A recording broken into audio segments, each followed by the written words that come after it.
All right. Well, good afternoon. Good afternoon, everyone. Good afternoon, WEAR members. Welcome to our CEO Conversations for Racial Equity.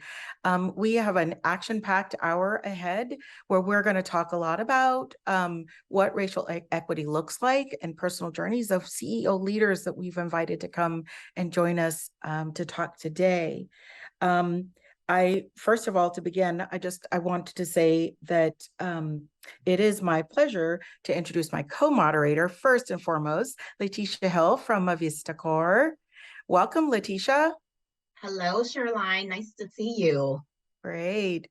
And I was just reflecting on the last CEO conversation series in which you co-moderated. And I, as someone new to WEAR, was really, really appreciative of the conversation and the great questions. So I'm really looking forward to partnering with you today. Yes, I'm excited to be here. Thank you. Yeah, you're welcome. Thank you.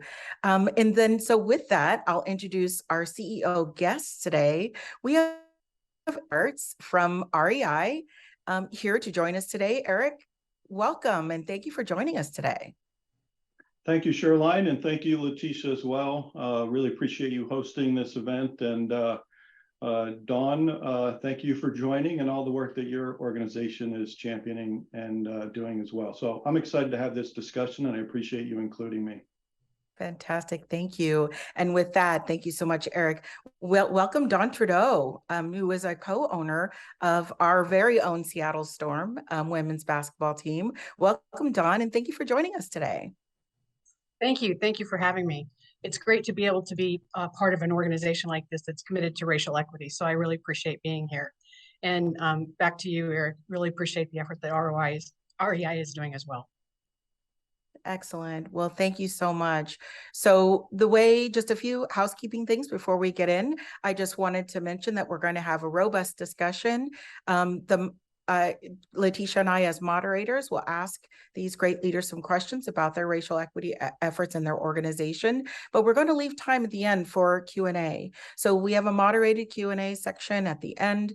And so the questions that you're adding to the feed will get fed up to me, and we will be able to share with these leaders, and you'll be able to also hear from them as well. So before I begin, I wanted to actually just do a little bit of biographical information on the leaders who've joined us today. So I'm going to use my notes if that's okay. So first, my co-moderator, Letitia. Letitia is Vice President of Community and Economic Vitality for Avista. It's a company that provides electrical and natural gas service throughout most of Eastern Washington. She's become a veteran moderator on these panels and is an integral part of our partnership team here at WEAR. And so we're so excited to have you join us. I'd also like to introduce Eric Artz. As I mentioned before, Eric's been a leader at REI for a decade and was named president and CEO in 2019. In July 2020, REI accelerated its work to advance racial equity, outlining specific commitments and pledging to be transparent about their process. The works included external BIPOC advisory councils, launching a 6-month retail pilot to increase Black and African American representation in the workforce, and partnership efforts to improve DEI efforts in the outdoors. And it's interesting because we were just talking about what Letitia and I do, how we recreate, and how we are big customers of REI. So it's just fantastic to see that not only are you working internally, but you're also thinking about externally about your customer base and driving interest in outdoors, particularly among diverse populations. So thank you for that. And then let me just read a quick bio for Don. Don Trudeau, as I mentioned, is co-owner of our very own Seattle Storm and chair of the Seattle Storm Foundation. Don and the Seattle Storm Ownership Group have long been committed to using their platform of professional sports to drive social change. In 2020, Storm players and staff collaborated to launch a new social justice platform called Force for Change. I'm excited to hear about this. We're excited to dig into the work and the learnings from that effort. Welcome, Dawn. Thank you very much for your time today.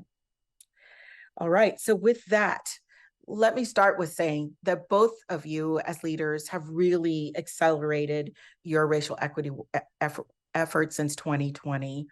And obviously many people were at that very strange inflection moment after George Floyd's murder and the murder of so many other Black lives. And I feel like it's important to hear from you about what you were thinking about at that time, but also tell us a little bit more about the work that you're leading within your organizations and, how that's all playing out day to day for you. So Shoreline, Shoreline, Dawn, can you both begin just a little bit by talking about the work you've been leading inside your organizations and in your communities to advance racial equity and the ways that you support inclusion? And Dawn, if you wouldn't mind, would you start? Yes. Well, you mentioned that we have a platform called Force for Change, and we created that in 2020 after the George Floyd murder. That we realized that our employees and our players really wanted us to amplify what we were doing internally in the organization. So that the the pillars for Force for Change are voter registration and activation, getting people to register and get out and vote, supporting the LGBTQ community, supporting BIPOC communities, and amplifying Black women's success.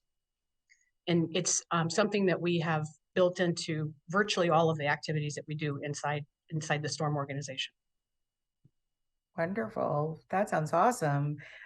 Eric, how about you? Would you mind sharing a little bit about your racial equity efforts since 2020? Yeah, thank you. And I think you mentioned it in your opening comments there that, REI has long been engaged in diversity and inclusion, but certainly the events of 2020 sounded an alarm that we needed to be more focused on racial equity. And it also highlighted for us that, I think we see the world and some of the systemic institutional challenges we all face, and REI was no different. So we recognized and we accepted that, despite all these aspirations and work over the years, the outdoors in REI are not always welcoming, not always inclusive, not representative of all. And many communities, just do not feel a sense of safety or belonging. A little bit of a side story, I grew up in Pennsylvania, I would say in the outdoors. Everything was about the outdoors. It was freedom. It was adventure. It was where I found independence, going into the forests and the mountains and the creeks and the fields and playing sports. I just felt like, outside was everything. If I think back on my childhood, I'd be hard pressed to even think of a prominent memory that wasn't of us doing something outside. When I became CEO in the summer of 2019, we did some listening sessions on both coasts with our employees of color to better understand their experience inside REI. And I think something, a comment that was made at the time that really hit home in terms of, the journey ahead, was a young woman from the Southeast and very different from my lived experience. She shared, well, remember, my grandmother taught me that the woods are not safe. So, just like sitting with that reality, I think speaks volumes to where we find ourselves. So we made a commitment to become a fully inclusive, anti-racist, and multicultural organization. I know those are a lot of words, but they're intentional. And we accepted that, with that commitment, it would challenge every dimension of REI from our mindsets, my leadership, our ambition, our strategies, our boardroom, the employee community, our membership community. And Shoreline, we also saw that, as a leader in our industry, we had an obligation to look outside as well. So maybe it's the day of fours, but we focused on four things as well. We focused on the diversity of our workforce and creating a sense of belonging for all. We focused on diversifying our product and our services, so the standards of the products and the types of products that we carry. We focused on diversifying our supplier base and established a fund to support founders of color in our industry. And we launched something new a little over a year ago to diversify or support the diversification of our communities and the stories that we tell that represent those communities. So we established the REI Cooperative Action Fund. We've had a long history of philanthropy, but The Cooperative Action Fund is a public charity focused on local community support. And our historical work had really been funded out of operating budgets, but this is an opportunity for us to turn to our communities to engage in a different way and to spread that support across nonprofits and other organizations that promote justice, that promote equity, and promote access in the outdoors. Mm-hmm.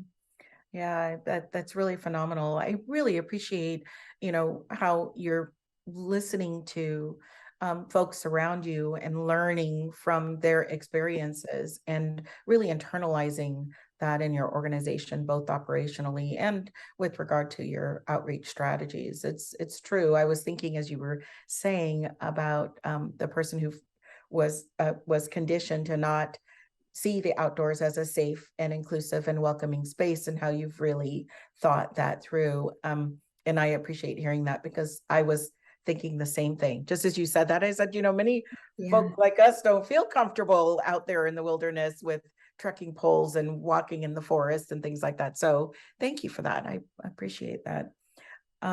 So Letitia, I'm going to get to you. Yeah, thanks, Sherline.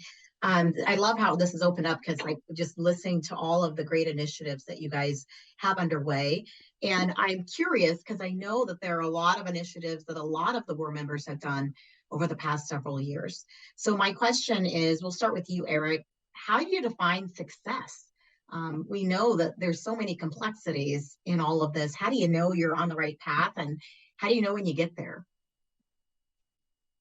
Oh boy.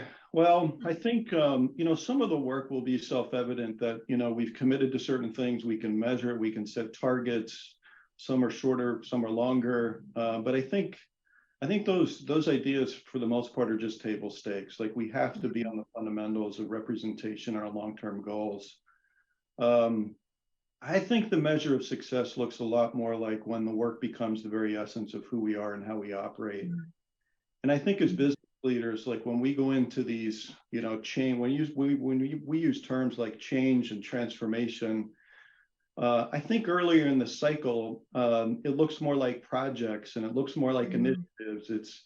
It's things we intend to get done, and we hold people accountable, and they need to do it by a certain date, and we expect certain things from that. But like I say, this opportunity for us, I think, is very different, and we're very focused on trying to embed it and integrate it. So, trying to get to the answer to your question there, perhaps other organizations have similar things, in the sense that we talk a lot about our guiding documents and the principles of REI. Why do we exist? What's our vision? What's our belief? What are we trying to do in the world? What's our purpose? If you would have read our purpose 4 or 5 years ago, the statement literally would have said, to inspire and enable a life outdoors. If you read that statement today, and these are very important kind of principles for us, it would say, to inspire and enable life outside for everyone. Mm-hmm. So we took the word outdoors and we inserted the word life outside. Why? Mm-hmm. Because the outdoors fundamentally, I think, in our industry, that's a narrative of white men with ice axes high on a mountain. That's generally how things began. And that's a very important historical narrative. But it's not the future. And I think the future looks a lot more like life outside, and the broad spectrum of time in nature, how people experience time in nature. And by adding that comma for everyone, it's a bold ambition, recognizing that there is a spectrum, and REI has the right and the obligation to participate. So I'm winding around a little bit, Letitia, but the answer to your question based upon that principle is, I think success for us is going to be when we can look in the mirror and we can see that we are fully and truly living our purpose statement. And I think we'll know that we're on our way when our employees can describe a co-op where they feel valued, where they feel affirmed, where they feel welcome, and where their identities and their lived experiences are finding ways and meaning into the offerings that REI has, and it's reflected in their experience overall. So we think a lot about working from the inside out, getting to the community and more of those broader change systemic aspects, but starting with self and starting certainly with our employees, and definitely thinking about, the journey of success through their lens and how they're feeling about our purpose and how it's come to life. Definitely a journey. Well, I love that, Eric, because I think you're talking about it being kind of fully integrated into the DNA of the company, right? Where the customers experience it, but the employees experience it and leadership experience it. And it's just, I always like to say you're kind of marinated in it, and we're all kind of experiencing that together. So I think you also say words matter. And so sometimes we want big initiatives and projects, but sometimes it's just giving pause and listening and then translating that into words that matter. So I hear your expression there. So thank you for that. Thank you. Yeah, Don, I'm going to ask you a similar question. Like, we know it's a long road, a long journey, a long forest, a big forest. How do you find, how do you create some steps along the way? Some check parts. How do you evaluate your progress for success? Well, when my partners and I bought the Storm, we always thought of ourselves as the joining point between business, sports, and social justice. I mean, by the fact that we're a female league, there's always been a social justice component to our organization and to our ownership group. So that's not really new. But it was with the death of George Floyd that we understood that we had to integrate racial justice in that too, that we had to be as committed to that and as ferocious about that as we were about gender justice. So we now, and we started out with Force for Change being, I wouldn't say a project, but it was not necessarily something that every employee participated in. Mm-hmm. And we've changed that now. Every group in our company has actually objectives, KPIs around racial justice. Mm-hmm. And so to give you an example, we average around 1,000 tickets per game that we give out for free to people that are coming from underserved communities. And our goal is to have at least 500 of those engaged every game. So just giving people an opportunity for access. We also, part of what we have decided that we can do best is to raise money for organizations in the community, for BIPOC or Black-led organizations in the community. And so we actually have a goal of raising $250,000 a year for that purpose, and then giving those funds back out to organizations that are doing good work. And we do that in conjunction with our corporate partners. So we raise some of the money with a Kicks for Equality auction that we do every year, where the players work with a local artist to design their own shoes, and then they wear them in a game, and then we auction them off. And typically we can raise between $75,000 and $100,000 doing that, because it's a unique, one of a kind type of item. And then we also run Storm Academies with our partners. So they're targeted at BIPOC kids in middle school girls. And we're trying to expose them to different kinds of career opportunities. So for example, we ran one Saturday with Delta Dental to talk about dental, because that isn't something necessarily that, kids think about. So, and then we also want to, through those kind of programs, our Storm Academies, our camps and clinics, impact about 5,000 kids per year with those. So we try to be very intentional about how we're going about it, not just to have good intent, but to have concrete goals that we measure ourselves against and that we can hold ourselves accountable to. Great. Thank you, Don. That's so fantastic. I'm like, my son would love shoes that were designed and cool and individual. That's fantastic. So WER's commitment to progress leads with the desire to foster this inclusive culture, particularly in the workplace and in communities. And you both operate in these highly visible kind of retail environments. So we want to dig a little bit deeper into the practice of inclusion for the customer fan base. There she is. Sherline, I just teed it up for you. You want to ask your questions? All right. Awesome. Thank you. Letitia, I appreciate that. So we're going to talk a little bit about cultures of inclusion. And so I appreciate so much the earlier part of the conversation about what it looks like to implement and what are some of the strategies that you are employing. But let's talk about inclusion now. So WER's commitment to progress, leads with the desire to foster an inclusive culture. This is a really, if we think of the three legs of the stool: workplace, supplier diversity, and also advancing Black talent, that culture is as critical as the other legs of the stool. So we'd love to hear you talk a little bit about how you manage in a very highly visible, customer facing, both a retail environment, but also with developing and advancing a fan base, how you implement inclusion. Where does that show up? And so my first question is probably to Eric. So why do diverse communities matter to REI? And then Don, I'll ask you the same question as well. I think my entry point here, Shoreline, would be, the co-op has survived and thrived for 84 years. So I think when we sit back, we see a generational obligation to write the best chapter that we can write to ensure this beautiful thing is around for another century. And when we sit back and we look at those existential threats in front of us, there are two glaring lights that we see. One is the climate crisis, and the other is racial equity, and specifically the intersection of the two. So, as a cooperative, as a community, the very essence of a cooperative compels us to turn towards one another, to find common ground, certainly in the outdoors, to care for each other. So and frankly, to care for Mother Earth. So it all starts from this idea of how do we live more sustainably, and how do we live sustainably with one another, which means that the cooperative circle of human concern has to be very big, where all are welcome and where all belong. So if that's the entry point, for us, when we think about that long-term idea in the next century, we feel like to be relevant, to survive, we must become younger, we must become more diverse, and we must meet people with products and services that are directly relevant to their needs and interests. So, the why for us, Shoreline, comes back to, it's a business imperative. It's a survivability imperative.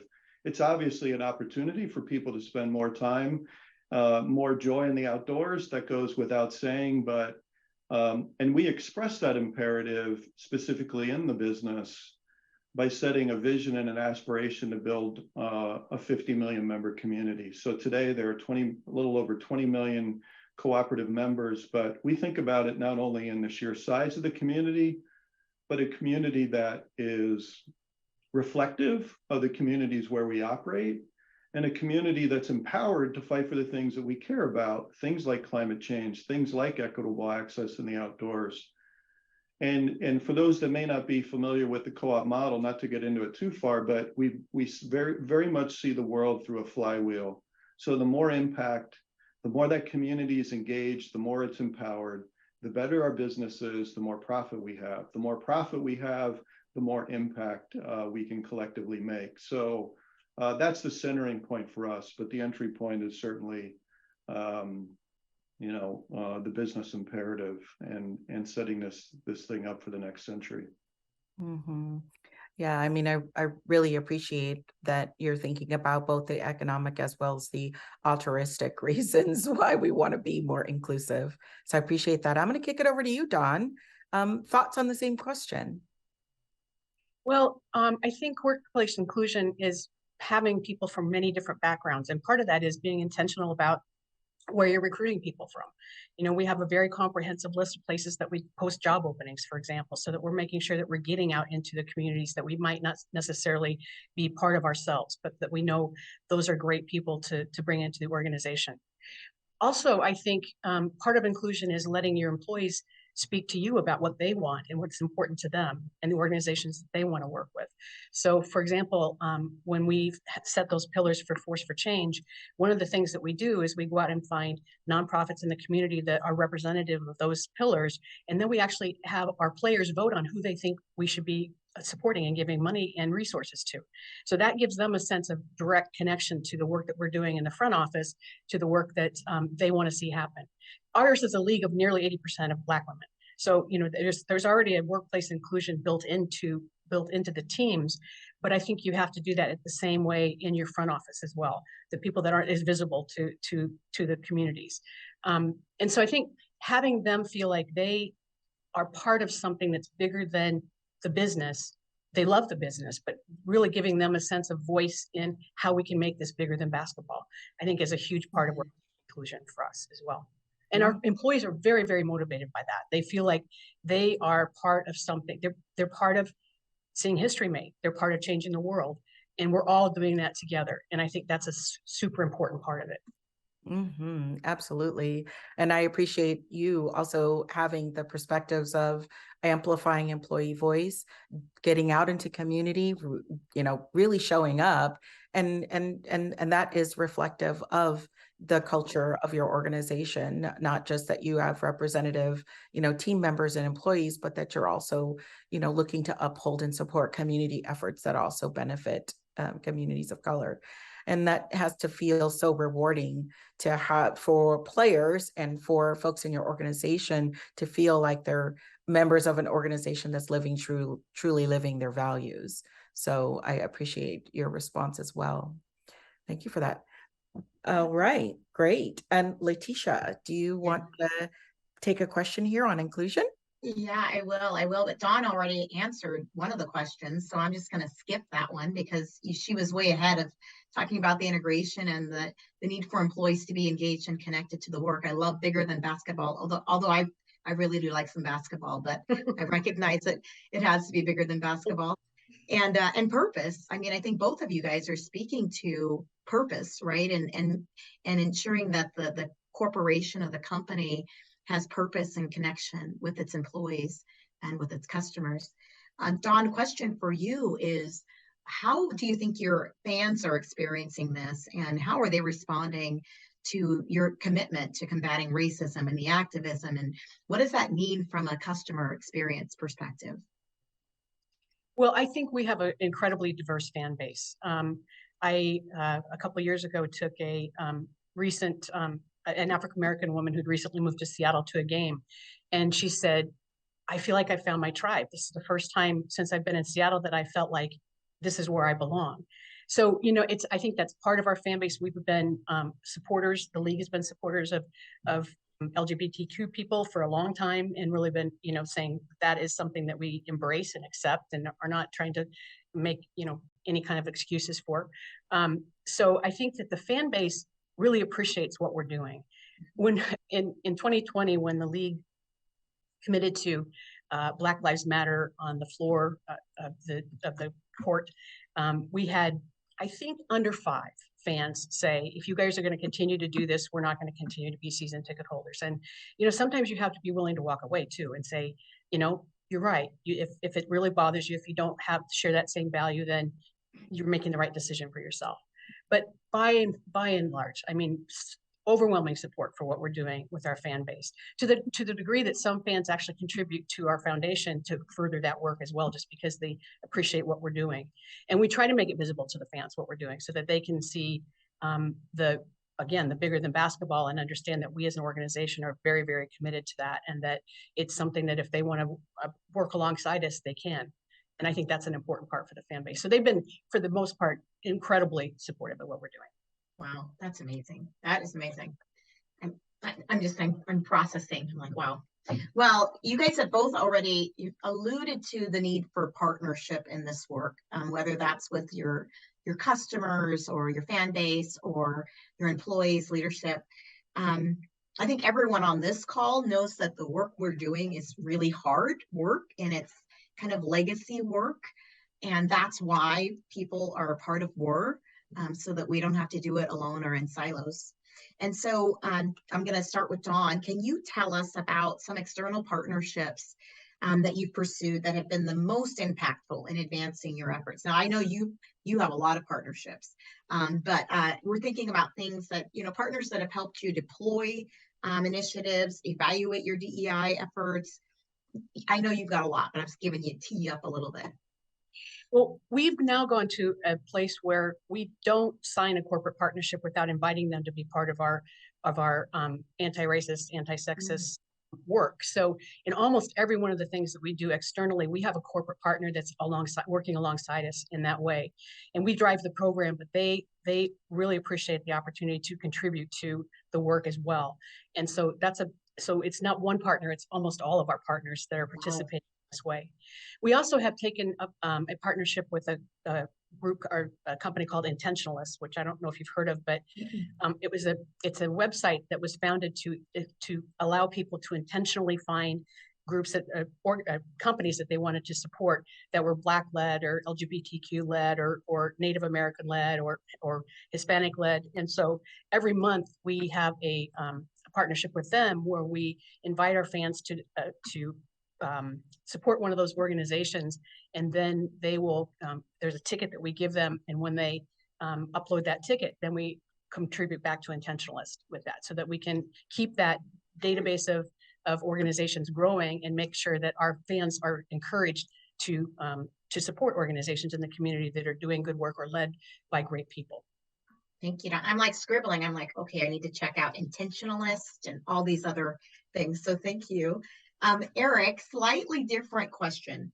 What types of partnerships do you think can or should be forged within the business community?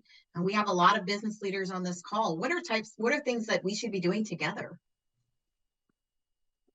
Well, I certainly think about that question, I guess, in three levels. One is just local and community. So that's here. That's what we're doing here on this call. That's Challenge Seattle type of things, working together on homelessness and the COVID response. I think there's more to that opportunity, because I think it's going to take, a broader effort for us to achieve our common goals together. There's certain things that we can do on our own, but there's a lot that we need to do together. So I'm kind of inspired by these I'm really inspired by these forums, to just open source, to share ideas, to, spark curiosity. Just a few things that Dawn said as well have registered for me, to learn from one another. I think we all have sectors that we operate in. I think we all have to ask the question, that would be another dimension, what does it mean to lead, and what does it mean to influence? So similar to something Dawn was talking about there, we've got product impact standards that we've launched for everyone that does business with us, so that they comply with our expectations of inclusive design and so on. And then I think, another dimension is that cross-sector, even public-private partnership type of idea. But I think in the broader sense of partnership, perhaps, something again Dawn was talking about there, this idea of co-creation, employee-led. There's something powerful there. I see us in this journey doing our best work when we've created, a discussion around frameworks, but we've created environments with some freedom and empowerment for our teams to go do things. And maybe one little example would be, we've got some product in the stores today that was born out of a more than decade-long relationship we have with a nonprofit organization called Outdoor Afro. But it's a hike-inspired line of clothing that is just trying to bring Black joy to the outdoors. But in our traditional way of operating, that door may not have opened if we wouldn't have just allowed our teams to get together and ask the question back in 2020, what does better look like? We've been hanging out together for a decade, but right now, what's different? What could we lean into? So that's an example of just going back to partnerships we've had for a long time. Another example for us would be, I mentioned it very briefly, was the Path Ahead Ventures effort, where yes, we set up a fund, an accelerator fund, but the power was discovered by the team when they just went out and they listened and they co-created with founders of color that were saying, it's not, I need expertise, I need mentorship, I need access to suppliers, I need perspective, I could use customer data to help me better understand opportunities. So we actually develop programs within Path Ahead Ventures that aren't just about money and funding new ventures, but to mentoring, supporting, providing what those leaders need. And that's, again, just probably one rung out from what I was describing earlier. No, thank you, Eric. I think that's perfect. And just the multiple dimensions of it. Caroline, I see there's a question coming in. I'm going to take it and then I'll take it over to you. The question because I think it's connected to this. A lot of talk about the philanthropy component, obviously, that you guys have mentioned, but there's also this effort around like supplier diversity, right? And so the question that's coming in is, can you comment on some of the supplier diversity efforts? And what I heard both of you talk about is like that you're including folks in co-creation of the products in addition to like doing this contract negotiation with them. So I think that'll be intriguing. So then how do you reach out to Black-owned businesses, and do you track your investment with them? And so there's like 3 parts there. Comment on your supplier diversity, how do you reach out, and how do you track your investment? This is going to be interesting because it sounds like, Eric, to your point, you've had multi-year long relationships with folks before. So it's the reach out might not be as complex, but let's go to Dawn first, and then we'll go back to Eric. Well, on the supplier issue, we focus mostly local. Because we're part of a league, there's a lot of supplier relationships that are dictated to us that we can't, it's not our choice. It's a league-wide supplier contract that they sign. So that part we can't really do a lot with. So what we really focus on is what we can do locally. So if we're catering a lunch, who are we catering it with? These the artist that works with our players to design these shoes, who are we engaging to do that work? The Intentionalists is another great example of trying to really promote local businesses that our fans can support and highlight them.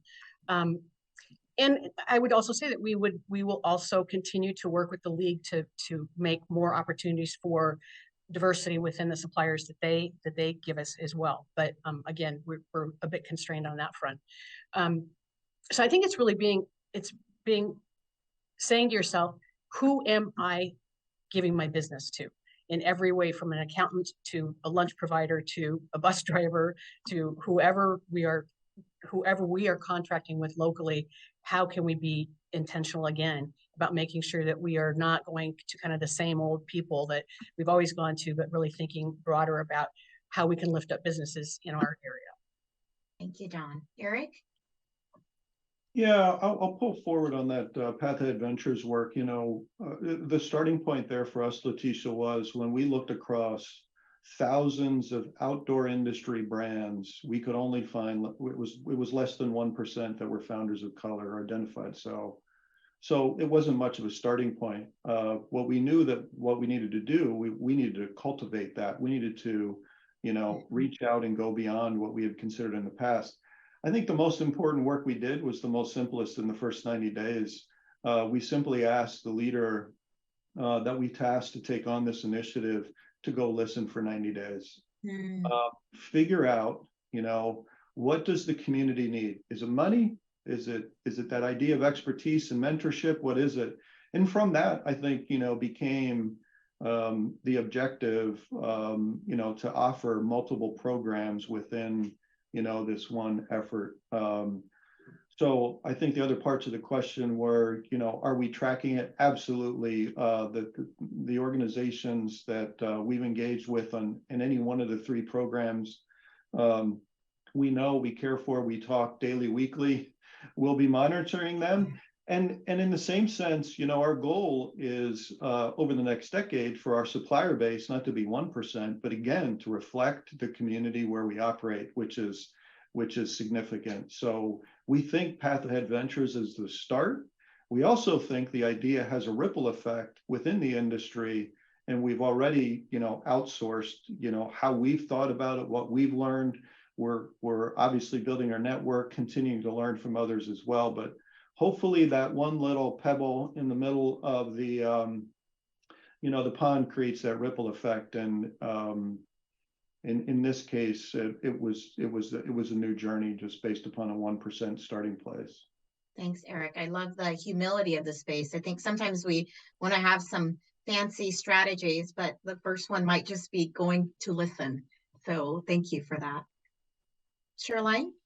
Absolutely. Thank you, Letitia. Great conversation.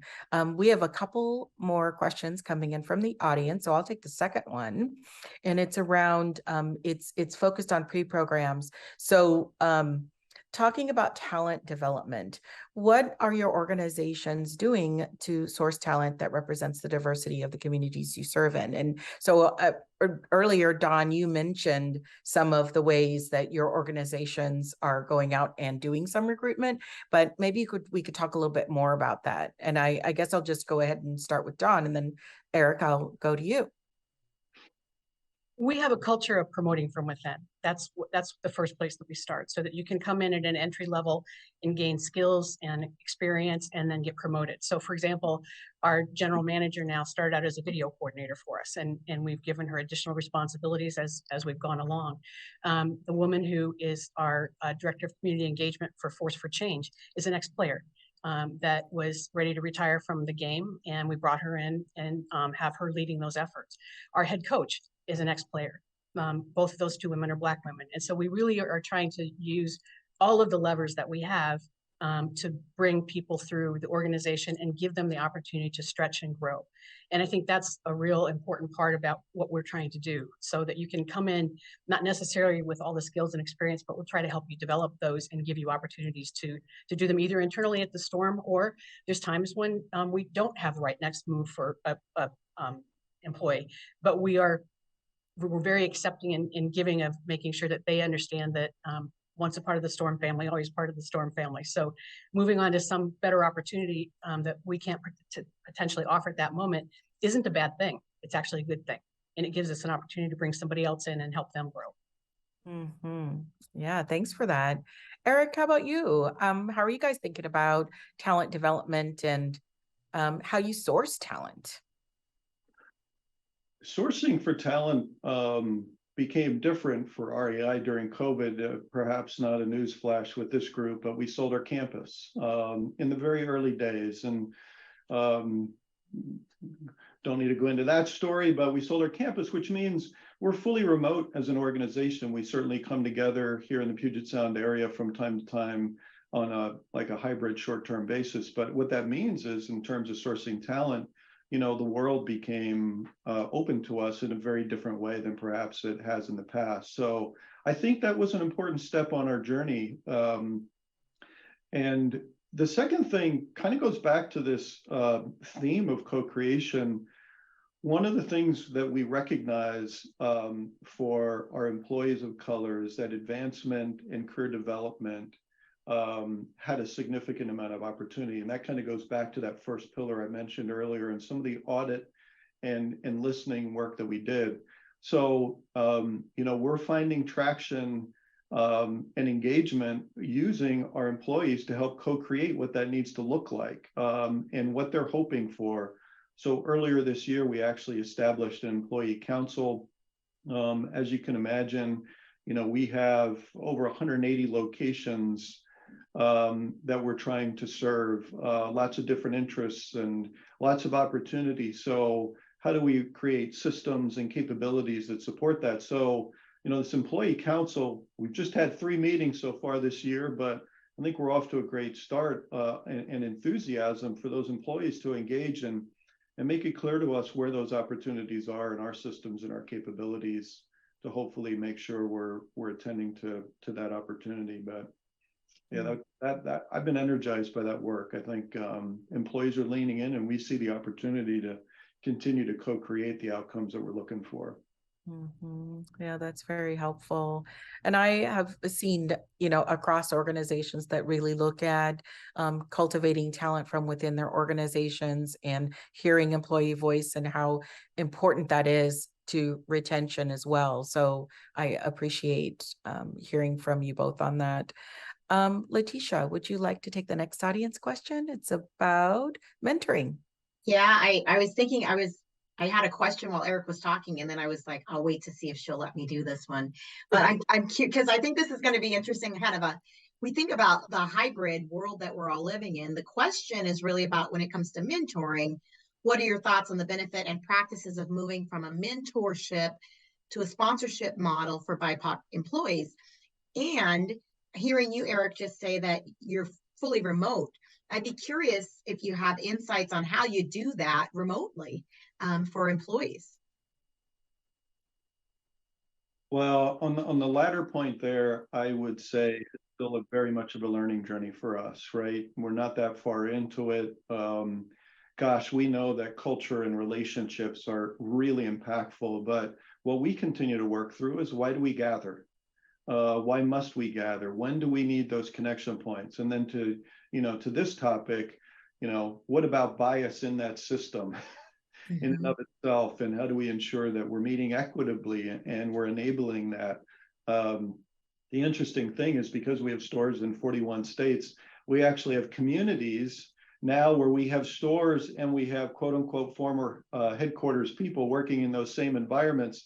So we're actually finding ways to build community in a very different way than we had thought about before from the local community aspect, irrespective of where people, formally work within the organization. So I wish I had better answers, but I think we're just in a learning journey right now. And I'll actually take the first part of that question as a to take back to my team, because I think it's a profound question to think about mentorship versus sponsorship. And I think that's probably part of the outcome or questions that we need to be asking our teams. And it kind of gets back to what would be helpful, and how can we improve? And I like the idea. I like what that question promotes. That would be work that's still in front of us. Thank you, Eric. Yeah, fantastic. That's a great question, Letitia. Thank you for exploring that. I mean, and it's interesting when we think about remote work and all of the stuff that's sort of post-pandemic of dispersed teams. It seems like it would drive further complexity in some of the traditional ways of mentoring and sponsoring employees and helping them to advance. And I think that's true across the board, not just for employees of color, but particularly exacerbated when you're working in remote settings and people are dispersed and different technology abilities, capabilities, and those types of things. So I think it's a great question to explore. Thank you for your commitment to take that back and internalize and discuss that. It looks like we have another audience question. I'll throw this out here. So how are you thinking about your policy advocacy and the engagements that you're in with organizations? Earlier, Eric, you mentioned public-private partnerships and philanthropy. Are there some aspects of policy advocacy that you feel like you can kind of speak to, particularly as it comes to workforce inclusion and diversifying your workforce and racial equity programs? Yeah, maybe picking up a little bit on that last point. I think our employee resource groups, our employee inclusion groups, we've established those for several years now. I think they're kind of a profound community, that continues to evolve and progress within REI. And I think that's a little bit of the opportunity that you're poking at there. Ask me that first part of your question again, just to make sure I get it. Yeah, you bet. The question from the audience member was asking if you wouldn't mind sharing anything about any policy advocacy your organizations are doing. And of course, just to narrow that, because I know you probably are involved in policy advocacy, but just to bring it sort of, rooted in our conversations about racial equity, inclusion. The second part of the question was oriented towards Dawn, but you're welcome to also answer this too, Eric, is the get out the vote work and getting out and sort of driving that rise in kind of civic engagement and responsibilities from within your community. Maybe you can speak a little bit to that, and that might get there on the audience member's question. Thank you for the additional prompt there. Yeah, when it comes to policy work, we work at the national, the state, and the local level. We have teams that support that. To be honest with you, I feel like the theory of change in the world looks more like local and community. So that local and that state effort, I think, is really important in this journey overall. How we approach that at REI is through what we call this Cooperative Action Fund, and outreach of that is the Cooperative Action Network. So if you are part of that community, you have the ability, or if you're part of the co-op community, you have the ability to send messages to people in Congress about the issues that you care about, that we care about. Again, focused on race and equity, environmental justice issues. We put the empowerment out there for our teams. And I think if we look back over some of the bigger legislation that's occurred, I think we have every right to acknowledge that the outdoor industry voice, the REI voice, was heard in many of those important conversations that we care about. When it comes to get out to vote, we supported our employees with tools and capabilities.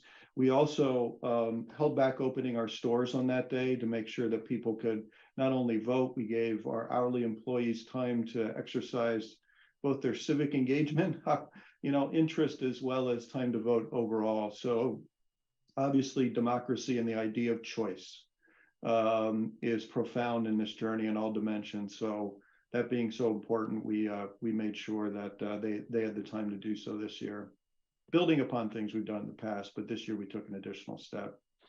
Yeah, that's outstanding. That's great. And Dawn, do you want to maybe just take a minute or two? I think we're going to get to our last question and then we'll wrap. It looks like we've used a lot of our time, so I'm so excited, but I'd love to hear maybe Dawn from you last, and then Letitia, if you want to ask the last audience question, and then I'll wrap us up. So get out to vote policy. And well, yeah, there's, again, going back to the core of who we are. In 2017, we did something that we had never done before, which is we devoted parts revenue of a game to Planned Parenthood, because a woman's right to the autonomy of her body, and think, athletes, there's nothing more important than them being able to control their bodies. And we had never before taken a policy, a overt public policy position as an organization before, but we felt that the threat to women's reproductive rights was that important that we decided that we would make a public statement and donate money to it from a game. And the getting out the vote. There's been an assault on voter rights in this country. And so we worked with an organization called Common Power, which is not just in Washington state, but they're around the country, and they targeted specific areas or states where they felt like voting rights were most under threat, to get people to register, to make sure they understood how to vote, to support that kind of process. And then, of course, just gender policy in general. We have a wide spectrum of people in our league where they fall into the gender spectrum, and making sure that that's honored and respected and supported, because that's also something that's become under threat. So there's areas that are directly connected to who we are, who our players are, who our organization is, that we are now not shy about saying, this is what we believe is right, and this is what we're going to support and promote. Outstanding. That's great. So we have just I think I can wrap us up in just 30 seconds. So Letitia, do you want to go for that last question? Yeah, I will. I'm going to take it because I'm curious about what we'll get here. Last audience question is, what is one business practice that you've changed, or something that you want to see corrected as it relates to racial equity? So I'm going to give you because I think this is a hard question. So what's one thing? I'll give you 5 seconds, just like marinate there. And then I'm going to give Dawn more time because Dawn just answered a question. So we'll go to Eric.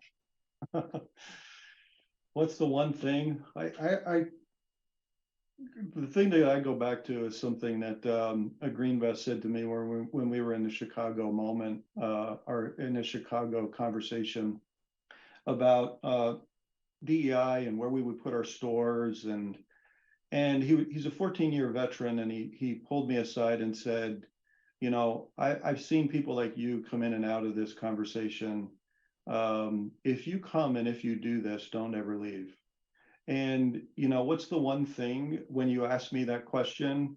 I think it's, especially for a legacy organization like us, legacy in the sense that we've been around for 84 years, forever is probably more important than loud and proud, or loud and now, I guess, in the sense that there are times where we must be loud, there are times where we must be now, but we have to build it from a forever perspective. And that's, again, kind of pulling back some themes from the opening of this. Build it sustainably, build it into the fabric of the organization to last the test of time. Well said. Thank you, Eric. Okay, Dawn. I would say something very similar, that the biggest thing that we did is changing racial equity from something that was an aspiration that we had, one person working on, to saying every department in our company has to have goals that support enhancing racial equity. And what are those, and how are you going to measure it, and how are we going to hold ourselves accountable to that? You can't do this on the side. It has to be core. It has to be a part of how everyone thinks of their job. And no matter where you're coming from or which group you're in, that has to be something that is front and center. Because if you don't, it's too easy to fall back into old patterns. You have to make this something that you are actually measuring people on. And it could be a soft measure. It doesn't have to be, you know, how much money I'm raising in this department, but it's got to be something where every single department knows that they're accountable in this area and they have to figure out what they're going to do to contribute to it. Well said. Thank you, Dawn. Very Shoreline, well. I'll let you close us out. Well, thank you so much. So first, just a thank you, Wow. thank you for your time, for your energy, for your commitment to this cause that really transcends those commitments to progress. I mean, you know, as I started at the organization in June, and I feel like I've just been sort of breathlessly running from June to now to like, okay, what are all the opportunities and how do we move this work forward? And how do we get to 2030 looking back saying, wow, we made a commitment. We said we were going to do this, and look at all the amazing things we've done. And so we can't do this work without your partnership. So I am grateful for your time, your energy, and your commitment. Thank you to my co-moderator, Letitia. It's so great to be on this stage with you. You are a phenomenal powerhouse over there in Spokane. So we're going to bring some of that over here to the West Side because we need to get moving as fast as you're moving. So thank you so much for co-moderating. Thank you, Eric. Thank you, Dawn, for your time and your energy and commitment. And go Storm, go REI, get outdoors, everybody. And we'll see you next time. Oh, and I'll say, we didn't get to all of the audience questions this time, but, you know, stay tuned. We have more of these conversations coming up. 2023 will be a really good year. So we'll have more CEO conversations for racial equity. So thank you to everyone who took time to join us today, and have a wonderful day and get out in this beautiful sunshine. I'm going to go buy some gloves, Eric. Well, thank you both. Thank you, Dawn. Appreciate it. Thank you. Thank you. Bye-bye. Bye-bye, everyone.